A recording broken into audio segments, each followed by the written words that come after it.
ಅಂತೇಳಿ ನಿನ್ನಿಂದ ಹೊಟ್ಟಿ ಕುಳಿರ್ಲ ನಾ ಇಲ್ಲಿ ಕುಂತೇನೆ ಅನ್ನೋದು ಅವ್ರಿಗೆ ಆಡ್ತಾರು ಇಲ್ಲ ನೀರಿಲ್ಲ ಚಾ ಇಲ್ಲ ಯಾವುದು ಮಾಡ್ಕೊಂಡು ಹೋಗ್ಯಾರ ಅಂತ ಹೇಳಿ ಕಮಿಟ್ ಮಾಡ್ರಿ ನಾವು ತಬ್ಗಾರ ಆಗ್ತೀವಿ. ಯಾವ ಇದಿಲ್ಲ. ಇದು ಹೋರಾಟ ಅಂದ್ರೆ ಹೋರಾಟ ಆಗಬೇಕು. ಇಲ್ಲಿ ಏನು ಅವರೆಲ್ಲರೂ ಹೊಟ್ಟೆ ಪಾಡಿಗಾಗಿ ದುಡಿಯಲು ವಾಹನ ತೆಗೆದುಕೊಂಡು ಜೀವನ ಕಟ್ಟಿಕೊಳ್ಳಲು ಕನಸು ಕಂಡವರು. ಸಾಲ ಮಾಡಿ ತೆಗೆದುಕೊಂಡ ವಾಹನದ ಸಾಲ ತೀರಿಸಲು ಸಹ ಪರದಾಡಬೇಕಾದ ಪರಿಸ್ಥಿತಿ ಅವರೆಲ್ಲರಿಗೂ ಬಂದೊದಗಿದೆ. ವಾಹನ ದುಡಿಸಿಕೊಂಡ ಮಾಲೀಕನು ಸಹ ಈಗ ನಾಪತ್ತೆ ಆಗಿದ್ದು ಕಟ್ಟಡ ಬಾಡಿಗೆ ಕಟ್ಟಿಲ್ಲವೆಂದು ಕಂಪನಿ ಸೀಸ್ ಮಾಡಿ ಬೀಗ ಜಡಿದಿದ್ದಾರೆ. ಅಷ್ಟಕ್ಕೂ ಏನಿದು ಕಥೆ ಅಂತೀರಾ? ಇಲ್ಲಿದೆ ನೋಡಿ.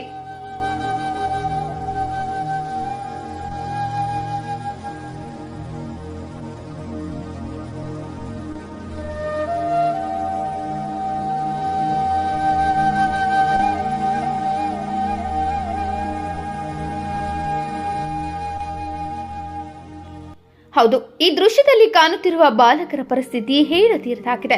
ಒಂದೆಡೆ ವಾಹನ ಸಾಲಗಾರರ ಕಿರುಕುಳ, ಇನ್ನೊಂದೆಡೆ ವಾಹನ ದುಡಿಸಿಕೊಂಡು ಹಣ ನೀಡದೆ ನಾಪತ್ತೆಯಾಗಿರುವ ಮಾಲೀಕ.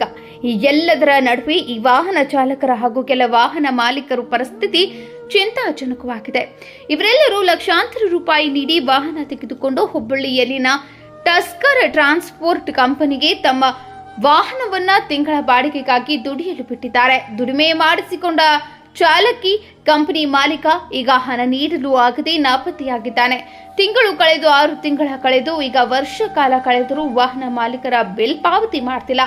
ಇನ್ನು ಸಾಲ ಮಾಡಿ ಖರೀದಿ ಮಾಡಿದ ವಾಹನ ಮಾಸಿಕ ಕಂತು ಕಟ್ಟಲು ಆಗದೆ ವಾಹನ ಮಾಲೀಕರು ಪರದಾಡುವಂತಹ ಪರಿಸ್ಥಿತಿ ನಿರ್ಮಾಣವಾಗಿದೆ.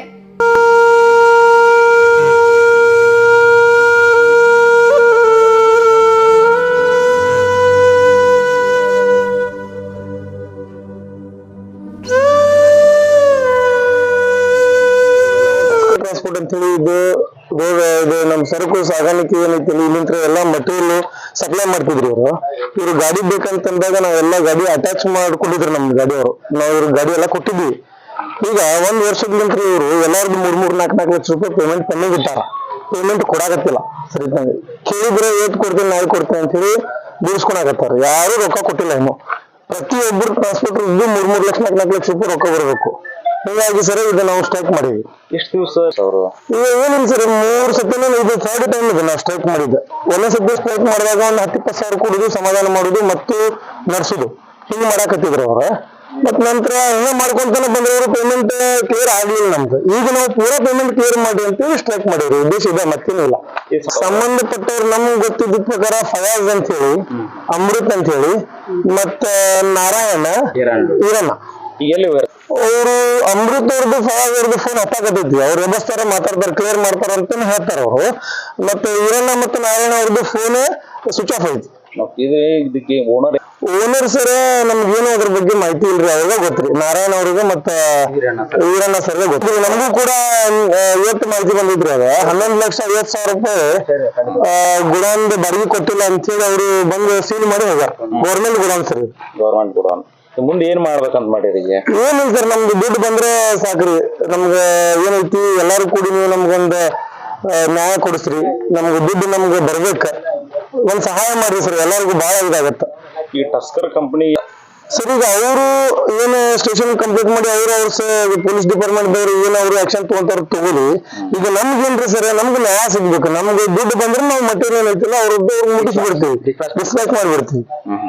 ಇನ್ನೇನಿಲ್ಲ ಸರ್, ಎಲ್ಲೂ ಬೇರೆ ಕಡೆ ತಗೊಂಡ್ ಹೋಗಿಲ್ಲ ನಾವ್. ಅವ್ರ ಕಂಪ್ನಿ ಬಾಗಿಲಕ್ಕೆ ಇದ್ವಿ. ಎಲ್ಲಾ ಏನೈತ್ರಿ ಅವ್ರು ನಮ್ ರೊಕ್ಕ ಇವತ್ತು ಕೊಡ್ಲಿ, ಇವತ್ತು ಏನ್ ಹೇಳ್ತಾರೆ ಕಲ್ ಮಾಡ್ತೇವ್ರಿ. ನನ್ನ ಹೆಸರು ಸಮೀರ್ ಅಂತ ಹೇಳಿ.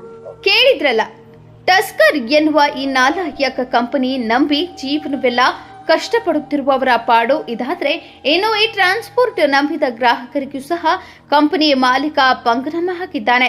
ಹಣಕಾಸಿನ ವಿಷಯದಲ್ಲಿ ಈಗಾಗಲೇ ಈ ಕಂಪನಿಗೆ ಬೀಗ ಹಾಕಲಾಗಿದೆ. ಗ್ರಾಹಕರು ನೀಡಿರುವ ಅವರ ವಸ್ತುಗಳು ಸಹ ಕಂಪನಿಯ ಒಳಗಡೆ ಲಾಕ್ ಆಗಿವೆ. ಟಸ್ಕರ್ ಕಂಪನಿ ನಂಬಿದ ಗ್ರಾಹಕರಿಗೂ ಸಹ ಅನ್ಯಾಯವಾಗಿದೆ. ಆದ್ದರಿಂದ ಈ ವಿಷಯದಲ್ಲಿ ಸಂಬಂಧಿಸಿದ ಅಧಿಕಾರಿಗಳು ನ್ಯಾಯ ಒದಗಿಸಿಕೊಡಬೇಕು ಎನ್ನುವುದು ಇವರ ವಾದ. ನಮ್ಗೆ ಗಾಡಿ ಹಾಕಿದ್ದೀವ್ರಿ. ನಾವ ನಮ್ ಕಾಕಾರ ನಮ್ಮ ಮಾಮಾರ ಎಲ್ಲಾರು ಕೂಡ ಹಾಕಿದ್ದೀವ್ರಿ. ಅವ್ರ ಹಿಂಗಾಗಿ ಏನಾತಂದ್ರಿ ನಾವು ಹಿಂದ್ ಹಾಕ್ತಾರ ನಾಳೆ ಹಾಕ್ತಾರ ಅಂತೇಳಿ ನಾವು ನಮ್ಮ ಪರಿಸ್ಥಿತಿ ಅವ್ರಿಗೆ ಹೇಳ್ಕೊಂತ ಇದ್ದೀವಿ. ಇಲ್ಲಪ್ಪ ಹಾಕ್ತಾವ ಅಂತೇಳಿ ಹಂಗ ನಮ್ಮನ್ನ ಬಂದ್ ದುಡ್ಕೊಂತಾನ ಹೋದ್ರ ಒಳ್ಳೆ ಹಿಂದಾಗಡೆ ಸಾಲಗಾರ ಮನಿ ಬರುದು ಲೋನ್ ಯಾರು ಮೂರ್ ಕಂತ ಡ್ಯೂ ಅದಾವ್ರಿ. ಈಗ ಅವ್ರ ಏನಾತಾರ್ರಿ ಕಂತ ಡ್ಯೂ ಇದ್ದಾರ ಬಂದ್ ನಿಮ್ ಗಾಡಿ ಸೀಜ್ ಮಾಡ್ತಾನಿ ಇದನ್ ಮಾಡ್ತಾನಿ ಅಂತ ಅನ್ನತಾರ್ರಿ. ಅದಕ್ರಿ ಸರ್ ಈಗ ನಮಗ್ ಏನ್ ಬೇಕಾಗಿತ್ತಂದ್ರ ದೂರ ಜಗ್ಲಂಗ ನಮ್ ಪೇಮೆಂಟ್ ಆಗ್ಬೇಕು ಅನ್ನೋದು ನಾವ್ ಇಷ್ಟ ನಾ ಹೇಳ್ಬೇಕು ಅನ್ನೋದು ಇದೈತ್ರಿ. ಒಳ್ಳೆ ನಮ್ ಪರಿಸ್ಥಿತಿ ಏನೈತ್ರಿ 4 ದಿವಸ ಸರ್ ಮನಿ ಬಿಟ್ಟು ಬಂದ 4 ದಿವಸ ಸರ್. ಇಲ್ಲಿ 1 ವರ್ಷ ಪೇಮೆಂಟ್ ಓಡಾಗೈತ್ರಿ ಸರ್. 1 ವರ್ಷದಾಗ ನಾ ಮದುವೆ ಆದಾಗಿಂದ ಇಲ್ಲೇದನ್ ಸರ್. ಏನ್ ನಮ್ ಪರಿಸ್ಥಿತಿ ಏನಾಗೈತಂದ್ರಿ ಕೆಟ್ಟ ಹೋಗ್ಬಿಟ್ಟತ್ರಿ. ನಾನು ಇವ್ರಿಗೆ ಹೋಗುದು ಸರ್ ನಮ್ ಹಿಂಗೈತಿ ಅಂತ ಹೇಳುದು ಇವ್ರ ಇಲ್ಲ ಆಕತಿ ನೀ ಏನ್ ಟೆನ್ಷನ್ ತಗೋಬೇಡ ಆಕತಿ ಅಂತ ಹೇಳ್ದ ಇದನ್ನ ಮಾಡತಾರ ಸರ್. ಇವ್ರು ಯಾರು ರೆಸ್ಪಾನ್ಸ್ ಮಾಡವಲ್ರ. ಈಗ 4 ದಿವಸ ಸರ್ ಬಂದ್ ಏನ್ರಿ ಮತ್ತು ನೀವು ಗಾಡಿ ಖಾಲಿ ಮಾಡ್ಬೇಡ್ರಿ ನಿಮ್ ರೊಕ್ಕ ಹಾಕತ್ತಾನಿ 2 ವಾರದ ಹಾಕ್ಸನ್ 3 ವಾರದ ಹಾಕ್ಸನ್ ಮತ್ ಇದ್ರ ಅನ್ನತಾರ ಸರ್. ಈಗ ನಮ್ ತಂದೆಯವ್ರು ಬಂದಾರ್ರಿ ಇವತ್ತು. ಇವ್ರು ನಮ್ ತಂದೆಯವ್ರು ಬಂದು ಪಾಪ ಈಗ ಏನ್ ಮಾಡತ್ತಾರ ಅನ್ನೋದು ಅವ್ರ ನಾವ್ ಹೇಳಿದ್ದವ್ರಿಗೆ ಇರ್ತೈತಲ್ರಿ. ಅದ್ರ ಸಂಬಂಧ ನಮ್ ಸಮಸ್ಯೆ ಇದ್ದಿದ್ದಕ್ಕೆ ನಾ ಇದನ್ ಮಾಡ ಸರ್. ನಮ್ ಧಾರವಾಡ ತಾಲೂಕ್ ಮೊಳಮಕ್ಳ್ರಿ. ಈಗ ಅಂದ್ರ ಈಗ ಸರ್ ಊಟದ ಪರಿಸ್ಥಿತಿ ಈಗ ಯಾರು ಬಂದಿರ್ತಾರ ಅವ್ರ ಊಟ ತಂದು ಕೊಡೋದ್ರಿ ಇದನ್ನ ಮಾಡುದು. 1 ರೂಪಾಯಿ ಅಂತ ಇಲ್ಲ ಸರ್. ನಾನು ಹಳೆ ಟೈರ್ ಮಾರ್ಕಾರ ಊಟ ಉಂಡನ್ ಸರ್. ಮತ್ತೆ 1 ರೂಪಾಯಿ ಇಲ್ಲ ಸರ್. ನಮ್ದು ಪರಿಸ್ಥಿತಿ ಕೈಯಾಗಂತಿ 10 ರೂಪಾಯಿ ಇಲ್ಲ ಸರ್. ಸಾಲಗಾರ ಬಂದ್ ಮನಿಗ್ ಬಂದ್ ಸಿಕ್ಕಂಗ ಬೈದ್ ನೋಡ್ರ ಅದ ರೆಕಾರ್ಡಿಂಗ್ ಐತಿ ಸರ್. ರೆಕಾರ್ಡಿಂಗ್ ತೋರಿಸ್ತಾನಿ ಅದ. ಈಗ ಅದನ್ನ ಅವ್ರಿಗೆ ತೋರಿಸಿರ ಇದು ಈಗಿನ ಸುದ್ದಿ ಅಲ್ತಪ್ಪ ಹಳೆ ಸುದ್ದಿ ಈಗಿನ ಏನ್ ಮಾತಾಡ್ತಿ ಅಂತಾರ ಸರ್. ಜಿಲ್ಲಾ ಬಿಡ್ತೀರಿ ಏನಪ್ಪಾ ಅಂದ್ರೆ ಸರ್ ನಮ್ದು ಏನ ಅವ್ರಿಗೆ ಹೇಳಕ್ ಇಷ್ಟ ಪಡೋದಂದ್ರಿ ಏನ್ ಸರ್ ನಮ್ದು ಪೇಮೆಂಟ್ ಎಷ್ಟು ಕ್ಲಿಯರ್ ಮಾಡ್ರೆ ಅವ್ರಿಗೆ ನಾ ಎಷ್ಟ್ ಮಂದಿ ಇದೆ ಸರ್ ನಮ್ದು ಒಂದು 30-35 ಮಂದಿಗೆ ಟ್ರಾನ್ಸ್ಪೋರ್ಟ್ದಾರ್ದ ಪೇಮೆಂಟ್ ಐತಿ ಸರ್. ಒಳ್ಳೆ ನನ್ಕಿಂತ ಹೆಚ್ಚಿಗೆ ಪ್ರಾಬ್ಲಮ್ ಇದ್ದಾರ ಸರ್. ಇಲ್ಲಿ ನಮ್ ಕಾಕಾರು ಬಹಳ ಅಡ್ಗಿ ಪ್ರಾಬ್ಲಮ್ ಇದ್ದಾರ ಸರ್. ಒಂದೊಂದ್ ಗಾಡಿ ಎಳ್ಕೊಂಡ್ಯಾರ ಸರ್. 9 ತಿಂಗಳ ಗಾಡಿ ಸೀಸನ್ ಬಿದ್ದು ಸರ್. ಈಗ 9 ತಿಂಗಳ ಸೀಸನ್ ಬಿದ್ದು ಸರ್. ಆ ಕೊಟ್ಟು ತಂದಿಕ್ಕಿಂತ ಡಬಲ್ ಸರ್. 7 ಲಕ್ಷ ಇದ್ದಿದ್ ಸರ್ ಈಗ 14 ಲಕ್ಷ ಮಾಡಿಟ್ಟಾರ ಸರ್. ಯಾರ್ರಿ ಶೋರೂಮ್ದಾರ ಅದ್ 14 ಲಕ್ಷ ಕೊಟ್ಟು ತಗೊಂಡ್ ಬರುದು ಏನ್ ಸರ್. ಇನ್ನು ಗಾಡಿ ಬಿಡುದು ಏನ್ ಸರ್. ಅದಕ್ಕೆ ಇವ್ ಕೈಲಿಂದ ಹಾಕಿ 3 ಲಕ್ಷ ರೂಪಾಯಿ ಕೊಟ್ಟು ನಾ ಬಂದಿದ್ ಗಾಡಿ ಈಗ ಎಲ್ಲಾ ಬಡ್ಡಿ ಇದು ಸೇರಿ ಇವ್ರು ನಮ್ ತಗೊಂಡ್ ಗಾಡಿ ಗಾಡಿನ ಹೇಳ್ಕೊಂಡ್ಯಾರ ಸರ್. ಹಾ ಸರ್ ಈ ಸಂತೋಷ ಮಾಡಿ ಸರ್ ನಮ್ದತ್ತ ಇದನ್ನ ನೋಡ್ಕ್ಯಾರ ಸರ್ ನಮ್ದತ್ತ ಕ್ಲಿಯರ್ ಮಾಡಿ ಹೋಗಂತ ಹೇಳಿ ನಮ್ದು ಮನವಿ ಮಾಡ್ತಾನೆ ಸರ್. ನಮ್ಮ ಹೆಸರು ನನ್ನ ಹೆಸರು ಮಂಜುನಾಥ್ ನಾಗಪ್ಪ ನಿಂಬೂಜಿ ಸರ್. ನೋಡಿದ್ರಲ್ಲ ವೀಕ್ಷಕರೇ, ಇದು ಹುಬ್ಬಳ್ಳಿಯ ಎಪಿಎಂಸಿಯಲ್ಲಿರುವಂತಹ ಟಸ್ಕರ್ ಕಂಪನಿಯ ಕರ್ಮಕಾಂಡ. ಕಾರ್ಮಿಕ ಸಚಿವರ ಕ್ಷೇತ್ರದಲ್ಲೇ ಇಷ್ಟೊಂದು ಅನ್ಯಾಯ ನಡೆಯುತ್ತಿರೋದು ವಿಪರ್ಯಾಸ. ಈ ಸುದ್ದಿ ನೋಡಿ ಆದ್ರೂ ಆ ನೊಂದ ವಾಹನ ಮಾಲೀಕರಿಗೆ ಸ್ಥಳೀಯ ಜಿಲ್ಲಾ ಉಸ್ತುವಾರಿ ಸಚಿವರು ಹಾಗೂ ಕಾರ್ಮಿಕ ಸಚಿವರಾದ ಸಂತೋಷ್ ಲಾಡ್ ಅವರು ನ್ಯಾಯ ಒದಗಿಸಿಕೊಡ್ತಾರಾ ಎಂಬುದನ್ನು ಕಾದು ನೋಡಬೇಕಾಗಿದೆ.